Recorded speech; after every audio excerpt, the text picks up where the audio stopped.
तो hello everyone, welcome back to my channel. तो friends, कैसे हैं आप सभी लोग? आई होप आप लोग अच्छे होंगे।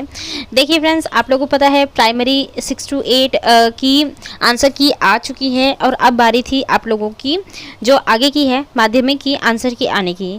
तो देखिए यहाँ पर सबसे पहले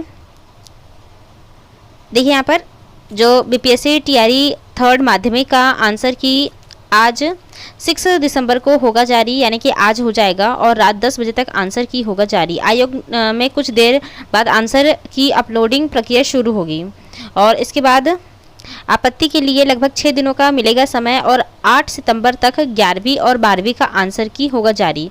तो लगभग देखिए आज 6 सितंबर है, तो 6 सितंबर को आप लोगों का लगभग 9th और 10th की आंसर की जारी हो जाएगी और उसके बाद आप लोगों का 11th एंड 12th की भी आंसर की जारी हो जाएगी।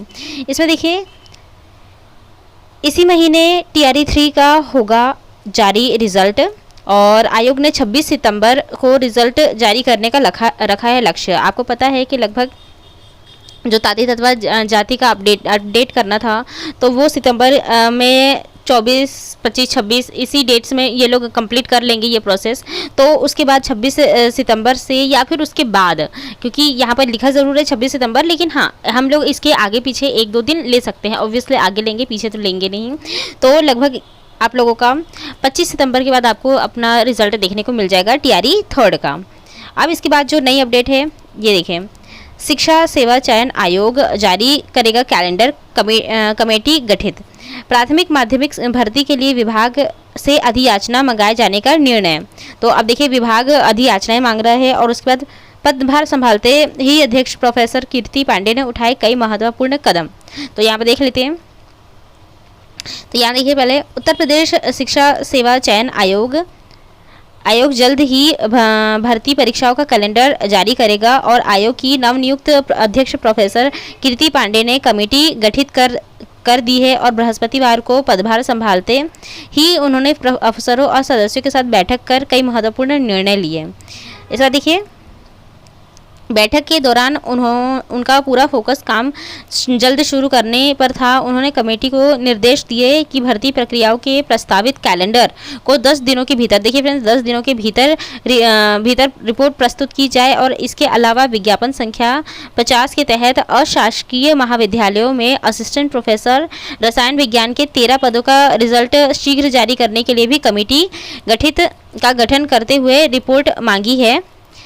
साथ ही अध्यक्ष ने टीजीटी कला व जीव विज्ञान के लंबित रिजल्ट को लेकर भी कमेटी गठित करते हुए रिपोर्ट तलब की है और वहीं विज्ञापन संख्या 42 के तहत अशासकीय महाविद्यालयों के असिस्टेंट प्रोफेसर भर्ती के बीच में रोके गए इंटरव्यू को लेकर भी कमेटी गठित की है। पहले सीधे इंटरव्यू के माध्यम से भर्ती होती थी और अध्यक्ष जानना चाहती है कि हाईकोर्ट का स्टे हटने के बाद बीच में रोके गए इंटरव्यू को शुरू कराने में कोई तकनीकी पेंच तो नहीं है। मतलब ये पूरी वैसे तो ठीक है, अगर ये आ गई हैं तो इन्होंने अगर जल्दी ही सारी चीज़ें शुरू कर दी है तो बहुत अच्छी बात है, लेकिन अगर इन्होंने ये कहा है कि कैलेंडर जारी करना तो वो सबसे सही चीज़ें होती है, क्योंकि बिना कैलेंडर के बहुत सारी चीज़ें मतलब समझ में नहीं आती है कि कैसे एग्ज़ाम होगा नहीं होगा, कुछ समझ में नहीं आता है और बच्चे सही से तैयारी नहीं कर पाते हैं। तुरंत नोटिफिकेशन आ जाएगा और उसका मतलब एग्ज़ाम की डेट जारी कर दी जाएगी। अगर कैलेंडर पता होता है, मतलब शुरू में मान लीजिए 2024 के शुरू में ही जारी कर दिया गया कि इस दिन आप लोगों का शिक्षक भर्ती परीक्षा होगी, तो बच्चा तैयार रहता है कि हाँ 3 महीने में तैयार हो जाएगा, उसके अनुसार अपनी स्ट्रैटेजीज बना लेता है। वो नहीं जारी करने पर बहुत दिक्कतें होती है। और इसके बाद देखिए अध्यक्ष ने प्राथमिक शिक्षकों की भर्ती शुरू करने के लिए संबंधित विभाग से संपर्क करते हुए अधियाचना मांगने की प्रक्रिया शुरू करने के निर्देश दिए।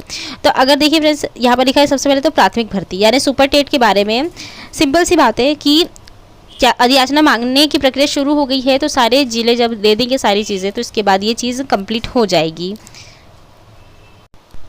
इसके साथ ही फ्रेंड्स जो आपका सीटेट है, सीटेट रिज़ल्ट की सर्टिफिकेट और जो सर्टिफिकेट है वो डिजी लॉकर पे आ गया है। आप लोग अपने सर्टिफिकेट्स डाउनलोड कर लीजिए, इसका रिजल्ट भी डाउनलोड करके रख लीजिएगा, दोनों चीज़ डाउनलोड कर लीजिएगा। सर्टिफिकेट और रिजल्ट दोनों होता है, तो वो चीज़ समझ में पहले नहीं आती थी, लेकिन अभी दोनों चीज़ आ चुकी है डिजी लॉकर पे। अगर आप लोगों को डिजी लॉकर पे डाउनलोड करते नहीं आएगा तो मुझे बताइएगा, मैं इसका एक वीडियो आपके लिए ला दूंगी।